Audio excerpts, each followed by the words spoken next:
नमस्कार. मी प्रल्हाद कचरे. आपण पाहत आहात विधी साक्षरता. यापूर्वीचा जो भाग होता 55 नंबरचा जो व्हिडिओ होता त्यामध्ये आपण एकत्रीकरणाच्या संदर्भात झालेले जे काही मुद्दे होते त्या संदर्भात ज्या तरतुदी आहेत, कायदा आहे, तुकडे जोड आणि तुकडेबंदीच्या संदर्भात तो आपण पाहिला.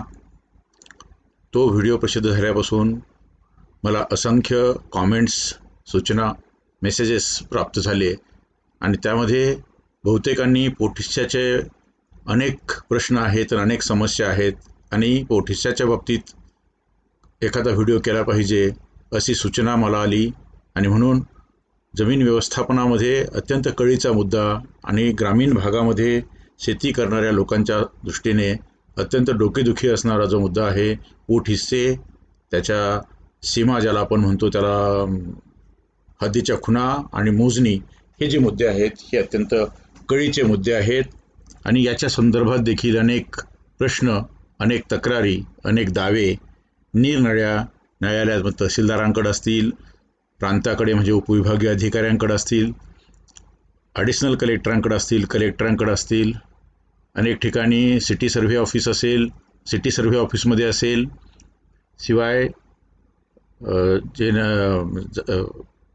उपअधीक्षक आहेत तालुक्याचे भूमापनचे त्यांच्याकडे असतील, जिल्ह्याचे जे अधीक्षक भूमी अभिलेख आहेत त्यांच्याकडे असतील, उपसंचालक भूमी अभिलेख त्यांच्याकडे आहेत, जमाबंदी संचालक आहेत त्यांच्याकडे आहेत. हे नागरिक क्षेत्रात देखील आहेत आणि हे ग्रामीण भागामध्ये आहेत. ग्रामीण भागामधल्या जे काही वाद आहेत ते अधिक अडचणीचे आणि अधिक सेन्सिटिव्ह स्वरूपाचे आहेत अशी आपल्याला परिस्थिती दिसते. साधारणपणे पोटहिस्से केव्हा होतात? एकत्रीकरण योजना जेव्हा येते तेव्हा एकत्रीकरणाच्या पूर्वी म्हणजे एकत्रीकरण सुरू होत असताना जमिनीवर जी परिस्थिती आहे ती पाहिली जाते आणि प्रत्यक्षात निरनिराळे वाटप झालेले आहे, भाऊहिस्से झालेले आहेत, एका जमिनीत अनेकांची विक्री झालेली आहे आणि प्रत्येकजण स्वतःचा तुकडा करतो आहे, मात्र त्याची कागदावरती किंवा सातबारावरती नोंद नाही. अशी जी परिस्थिती आहे ती सगळी फिरून एकत्रीकरणचे अधिकारी पाहतात आणि त्याचं जेव्हा शेतपुस्तक आणि हे तयार केल्यानंतर किती पोटहिस्से आहेत त्याचा आधी हिशेब केला जातो आणि ते पोटहिस्से प्रथम मोजून घेतले जातात. प्रत्यक्षात सातबारावर दिसणारं क्षेत्र आणि प्रत्यक्षात पोटहिस्सा किंवा सातबारावर दिसणारं क्षेत्र जास्त आहे आणि आत मात्र पोटहिस्सादार जास्त आहेत आणि त्यांच्या नोंदी झालेल्या नाही आहेत. मग त्यांचे खरेदी खतं या सगळ्या गोष्टी पाहून त्याचं अंतर्गत पोट मापन करावं लागतं. जी जमिनीवरची खरी वस्तुस्थिती आहे ती रेकॉर्ड करून त्याच्यासाठी सक्षम अधिकाऱ्यांच्या ज्या काही आवश्यक असणाऱ्या परवानगी असतील त्या आहेत की नाही हे तपासून, त्याच्या खरेदी खताचे कागदपत्र, ते सगळ्या गोष्टी तपासून हे जी सगळी इन्क्वायरी आहे ती एकत्रीकरण अधिकाऱ्यांनी करायची असते. आणि हे जागेवर जसं आहे तसं कागदावर कसं येईल याच्यासाठी मग जेव्हा एकत्रीकरण करतो तेव्हा त्याच्यामध्ये ते काही जी बांधणी म्हणतात ती बांधणी केली पाहिजे, तपासलं पाहिजे, त्याचा अंमल दिला पाहिजे. हे सगळ्यात महत्त्वाचं आहे. मला तर अशा तक्रारी मिळाल्या आहेत, असे जे कॉमेंट्स आलेले आहेत की अनेक गावांमध्ये अख्ख्या गावामध्ये पोटहिस्स्याची मोजणी झाली पण पुढे काहीच झालेलं नाही आहे.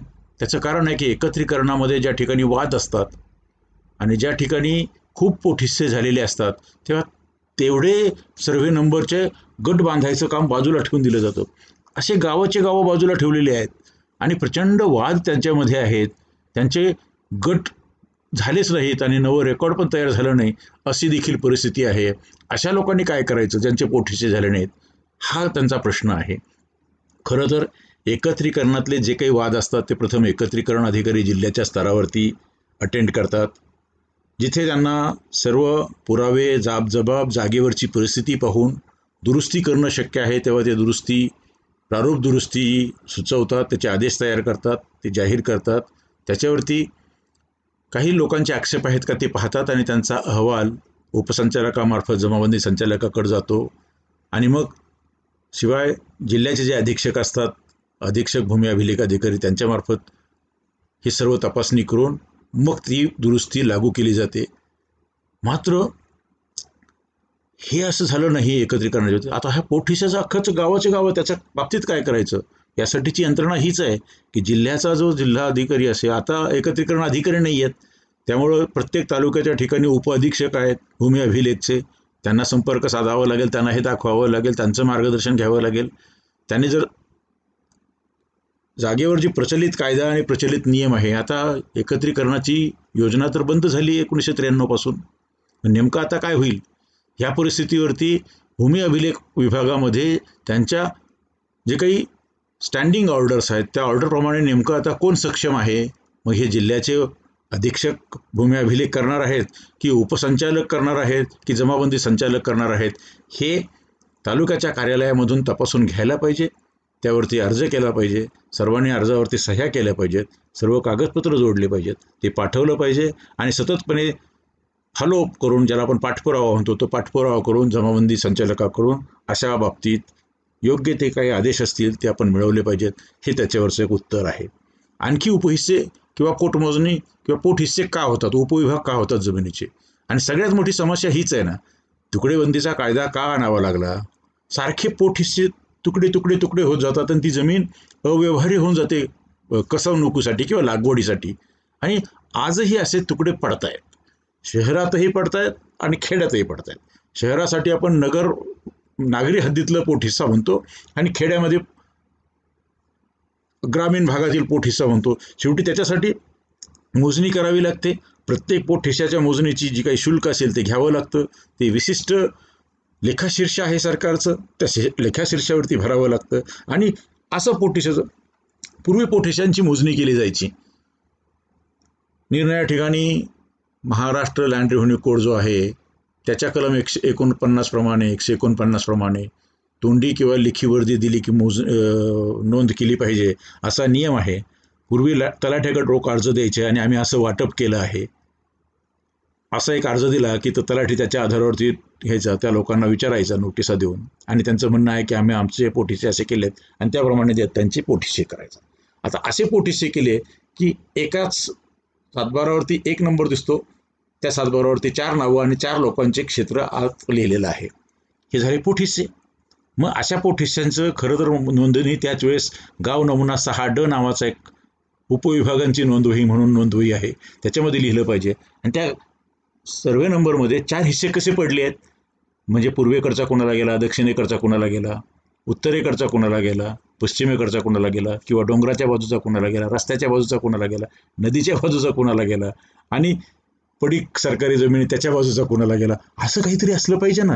हे जोपर्यंत आपल्या 6D मध्ये आपण काल्पनिकरित्या नोशनल मॅप करून करत नाही आणि त्याची फी वसूल करत नाही आणि ती भरत नाही, आणि एकूण गावामध्ये असे पोटहिस्से किती झाले त्याची भरलेली फी, हे जोपर्यंत आपण तालुक्याच्या उपअधीक्षकाकडे पाठवत नाही तोपर्यंत तो मोजणी कसं करणार? पूर्वी असं व्हायचं की खूप पोटहिस्से झाले, पोटहिस्साची मोजणी सरकार कडून टाकायचं, तलाठ्याकडं, तहसीलदारांकडं आणि तहसीलदार मार्फत तलाठ्याकडं त्याच्या पोटहिस्साची फी वसूल करायला पाठवायची, आणि त्याची वसुलीच होत नाही. वर्षानुवर्ष पोटहिस्सा मोजणी सरकारने करून त्याची फी जमा झाली नाही. म्हणून आता सरकारने सांगितलं की नाही, आधी पोटहिस्साची मोजणी पैसे भरून घेत जा. जेव्हा कोर्टाचं वाटप केलं जातं तेव्हा तो वादी आणि प्रतिवादी दोघांनाही ते पोटहिस्सा मोजणी करावी लागते आणि पोटहिस्साचे पैसे भरावे लागतात. कोर्टात असल्यामुळे कोर्टात लोक भरतात. तहसीलदार यांच्या समोर देखील सहमतीनं जेव्हा वाटप असतं तेव्हा तहसीलदारांच्या समोर वाटप केलं जातं, तिथे देखील फी भरावी लागते. आणि फी भरत असताना जेव्हा वाटप केलं जातं तेव्हा वाटप करत असताना गाव नमुना 6D मध्ये नोंद करण्याचे सूचना नेहमी तहसीलदार देतातच. तेव्हा अशा 3-4 प्रकाराने, किंवा एखाद्या ठिकाणी भूसंपादन झालं आणि थोडासा तुकडा गेला तेव्हाही तुकडा पडतो, पोटहिस्सा पडतो, त्याचाही भाग मोजावा लागतो. अर्थात ते भूसंपादनाच्या याच्यामध्ये होतं पण शेवटी ते पोटहिस्सा पडलेला आहे. असे अनेक प्रकारे आपल्याला पोटहिस्सा होताना दिसतो. आणि त्याची मोजणी झाली नाही की, मोजणी नाही झाली की त्याच्या हद्दीच्या खुणा नसतात, आणि हद्दीच्या खुणा नसल्या की त्या हद्दीच्या खुणा ही माझी, तू इथपर्यंत माझी आहे, तिथपर्यंत माझी आहे, असे वाद निर्माण होतात. आणि हे निर्माण झालेले वाद निरनिराळ्या ठिकाणी जातात आणि यातनं मग अनेक ठिकाणी मारामाऱ्या होतात, त्याच्यातनं चॅप्टर केसेस होतात, त्याच्यातनं कोर्टामध्ये इंजंक्शनचे दावे लावले जातात. एकाच वेळी तालुक्याच्या उपअधीक्षकाकडे केस चालते, त्याच वेळी तहसीलदारांकडे केस चालते, त्याच वेळी चॅप्टर केस चालते, त्याच वेळेस पोलिसात खटले चालू असतात, पोलीस कोर्टात टाकतात, इकडे SDOकडे अपील चालू असतं. एकत्रीकरण किंवा याचे जे जिल्ह्याचे अधीक्षक आहेत त्यांच्याकडे, किंवा उपसंचालक भूमी, एक छोट्याशा मुद्द्यासाठी मल्टिपल लिटिगेशन असं होतं. आणि जी काही ग्रामीण भागातील शेतकऱ्यांची ऊर्जा आहे ती ऊर्जा निरनिराळ्या ठिकाणी विभागित होते आणि असल्या गुंतवलेल्या परिस्थितीमुळे शेतीच्या उत्पादनावरती लक्ष देण्यापेक्षा भांडणांवरती लक्ष देणं हे जास्त होतं आणि याचं राजकीयकरण देखील केलं जाऊ शकतं. तेव्हा पोट हिस्सा आणि त्या पोट हिस्साची मोजणी आणि त्याचं जी फी वसूल करणं आणि त्याची जी कार्यपद्धती आहे आणि जितके पोट हिस्से उरतील तितकी मोजणीच्या यंत्रणेवरती देखील त्याचा भार पडायला लागतो आणि शेवटी मोजणी करणारी ही माणसं आहेत. आणि आजही पूर्वी शंकुसाखळीच्या सहाय्याने करायच्या, आता जरी निरनिराळी आधुनिक साधनं आली असली तरी शेवटी व्यवस्थेवरती जितका ताण वाढेल तितकं त्याच्या कामावरती लेट व्हायला सुरुवात होती. अलीकडं अगदी 2019 देखील शासनानं सर्क्युलर काढलेलं आहे, म्हणजे जमाबंदी आयुक्तांनी सर्क्युलर काढलं. ही कार्यपद्धती जितकी सोयीस्कर लोकांना रुचेल आणि इझी टू यूज होईल अशा पद्धतीनं यूज करण्याचा तो प्रयत्न आपण केला. तेव्हा एकत्रीकरणाच्या लगतपूर्वी जागेवर जी मोजणी असते त्याच्या अंतर्गत जे पोट हिस्से असतात ते मोजणी करून एकत्रीकरण योजनेत अंमल घेतला जातो. हे सगळ्यात महत्त्वाचं आहे. शिवाय त्यानंतर जागेवरची जी वस्तुस्थिती आहे प्रत्यक्ष पोट हिस्से मोजणी करावी लागते. त्या अंतर्गत नव्याने निर्माण झालेले पण प्रत्यक्षात 7/12वरती इनकॉर्पोरेट न झालेले जे काही पोट हिस्से असतील त्याच्या हक्काबाबत नोंदणीकृत दस्त किंवा सक्षम अधिकाऱ्याचे वाटपाचे आदेश किंवा न्याय निर्णय झाला असेल वाटपाचा त्याची आहे की नाही त्याची खात्री करावी लागते. पोट हिस्साची मोजणी करताना सगळ्यात महत्त्वाचं आहे की त्याच्या आजूबाजूला जितके खातेदार असतील त्या सर्वांना नोटीस द्यावी लागते. कारण पोट हिस्सा मोजताना कोणाच्या तरी जमिनीत दुसरीकडे जायचं आणि इथं ताबा माझा आहे असं सांगताना दुसरा माणूस सुद्धा हजर असला पाहिजे आणि म्हणून सर्व हितसंबंध धारकांना पोट हिस्सा मोजणीच्या नोटिसा बजवाव्या लागतात. शिवाय पोट हिस्सा मोजणीचं काम पूर्ण करावं लागतं आणि त्यासाठी जी काही फीज आहेत त्या फीज देखील वसूल कराव्या लागतात.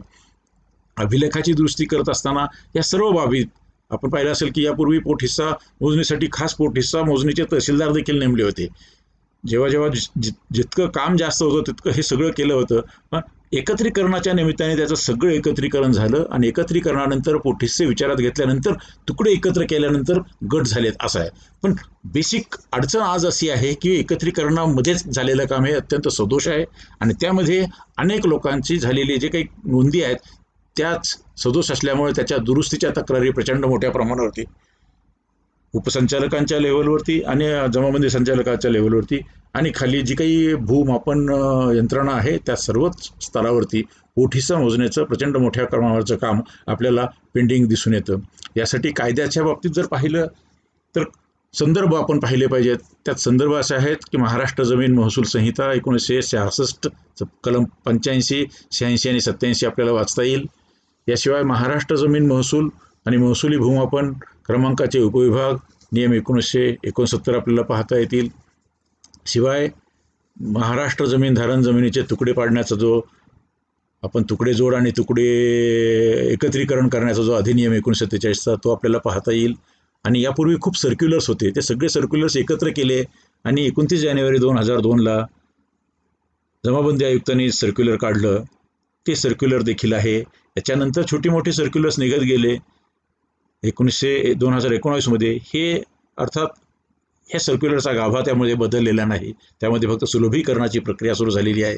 शिवाय कुळ कायद्याने काही जमीन कुळाला गेली त्या ठिकाणी देखील तुकडा पडतो किंवा त्याचा पोट हिस्सा पडतो, जमिनीचा अर्धा भाग त्याला गेला, अशाही बाबतीत मोजणी करावी लागते. या सगळ्या ज्या प्रक्रिया आहेत आपण पाहिल्या तर आपल्याला हे संदर्भ पाहिजे असतील तर या व्हिडिओच्या डिस्क्रिप्शनमध्ये पहा, याची डाउनलोडची लिंक मी देतो. आपण जरूर हे सगळं डाउनलोड करा, वाचा आणि आपले जे काही वाद पोट हिस्साच्या संदर्भातील नगर भूमापन अधिकाऱ्याकडे किंवा तालुक्याच्या उपअधीक्षक भूमिलेख यांच्याकडे किंवा जिल्ह्याच्या अधीक्षक भूमी अभिलेख यांच्याकडे, उपसंचालक भूमी अभिलेख अथवा जमाबंदी संचालक यांच्याकडे प्रलंबित असतील ते सोडून घेण्यासाठी आपल्याला नक्कीच प्रयत्न करता येतील. हा अत्यंत महत्त्वाचा आणि खरं तर जमीन व्यवस्थापनाच्या संदर्भातला कळीचा विषय आहे. हवं तर आपण या लीगल लिटरसी 2020.blogspot.com यालाही भेट देऊ शकता. आपल्या काही सूचना असतील, आपल्या काही सजेशन्स असतील, कॉमेंट्स असतील, legalliteracy1@gmail.com यावरती आपण पाठवू शकता. हा व्हिडिओ जर आपल्याला आवडला तर आपण नक्की सबस्क्राईब करा, लाईक करा, शेअर करा, इतर सर्वांना पाठवत राहा आणि आणखी अशीच माहितीपूर्ण व्हिडिओ घेऊन आपण पुढच्या व्हिडिओमध्ये चर्चा करूया. पुन्हा भेटूया. धन्यवाद. थँक्यू.